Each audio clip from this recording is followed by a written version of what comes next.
Hello everyone, welcome back to the workshop.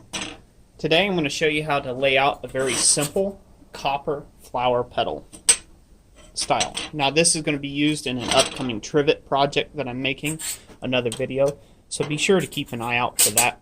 But I just wanted to take a show real quick how you can easily lay out a very quick flower petal pattern using fairly simple tools. So this piece here is 2 inches wide, or 50 mil. Sorry, that's upside down. It's just one of those type rulers. It's 2 inches wide, or 50 mil wide. So we want to come out and create a square. So we're going to go ahead and do 50 mil long, or make it 50 mil square, or 2-inch square, if you will. Now, sorry if I'm speaking a little fast. I'm trying to make this on the go here. But we're just going to go ahead and square this off. Find our mark. Like so. Alright, so now we have a square. The easiest thing to do is to take a pair of dividers and find your center. Find your center point. And the way we're going to do that is we are going to take a set of dividers. We're going to set it to 1 inch, the dividers to exactly 1 inch, and that's going to help us locate our exact center of our piece. So we're going to go ahead and get this tightened up. Okay. Take it out to the edge to where it's just touching. Take it to the next edge to where it's just touching. And so it should just touch on all edges,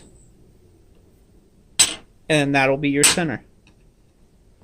If you don't screw it up like I just did there. Just grew a little bit on me there. Let's see here. Alright. So yeah, so there we go. So now we're just going to go ahead and scribe a circle through this piece.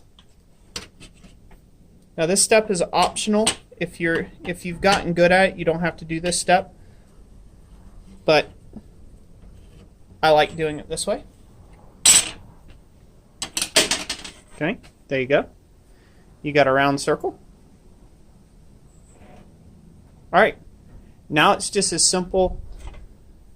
Now it's just as simple as dividing this into however many quadrants you want. The simplest flower petal is to take and divide this into 4. So that's what we're going to do now. We're going to go ahead and find the center. So we're going to use our center point as our reference. Okay, our reference mark. You could have done this the opposite way as well and squared it off. We're going to scribe a line straight across. And then we're going to use our center point again as our reference point for center. And scribe a line straight across.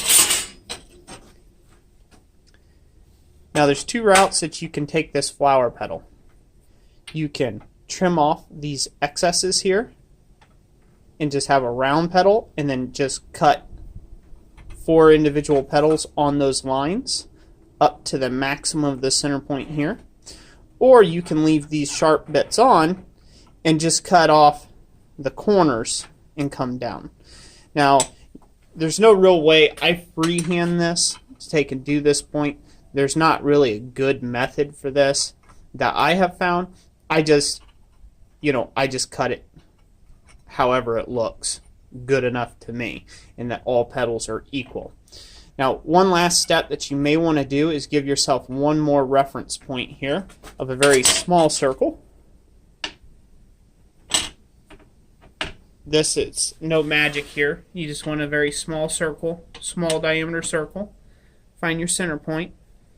Probably roughly around 3/8 of an inch. Yeah, it's so small that doesn't even want to connect. There, guys. So I've sharpened that point too much. That's what's happened. But there we go.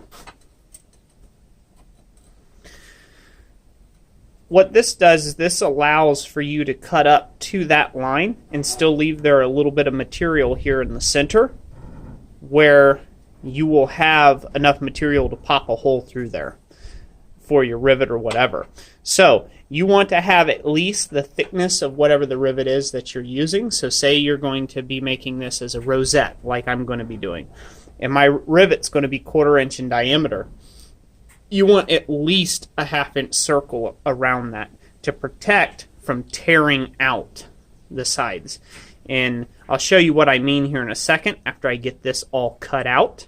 I'll go ahead and get all this cut out, and I'll come right back with you, and I'll show you what I mean about having enough wall thickness around this pedal.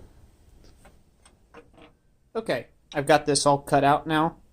As you can see, it's a pretty rough job of cutting this out, but that's okay. There's going to be a lot of forging work and cleanup work on this before it's all said and done. But essentially I used my scribe lines to cut down to almost to where I was within about a 1/4 inch of that circle there, just like so. And you're going to see why that's important here in a second, because I'm about to punch a 1/4 inch hole. I'm going to line my center, this punch up on the dot, and I'm going to punch this hole now.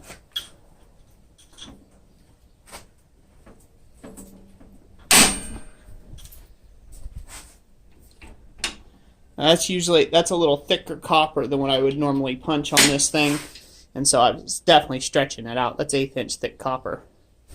But now you can see here, if these lines were to have come in close contact to there would be no wall thickness around this, and so therefore whenever you riveted it together, the petals would just rip, and it would rip out or peel off. So that's why it's important to scribe that additional little circle around the center there, so this way you know to keep your cuts away at least that much from the center. Now, the punch here that I'm using, I'll put a link in the description to where you can find that, a comparable punch setup. These are very handy for all thin materials. This is a little heavy, so you got to work a little harder at punching it, but it can be done. Now, if you're using a annealed copper or a annealed plate steel, this will chew right through it pretty easy, so it's definitely a handy tool to have in the shop. But that's how I quickly rough out a blank to take and work on. And it is rough, but that's okay. Like I said, with a little bit of cleanup work, this thing is going to be right as rain. Plus, we've got a lot of heavy forging and manipulation to do on it in our next project. So I hope you all enjoyed this video. Let me know what you thought in the comment section down below. Thank you to all my loyal subscribers for all that you do. God bless you all, and like I always say, we'll catch you on the next one.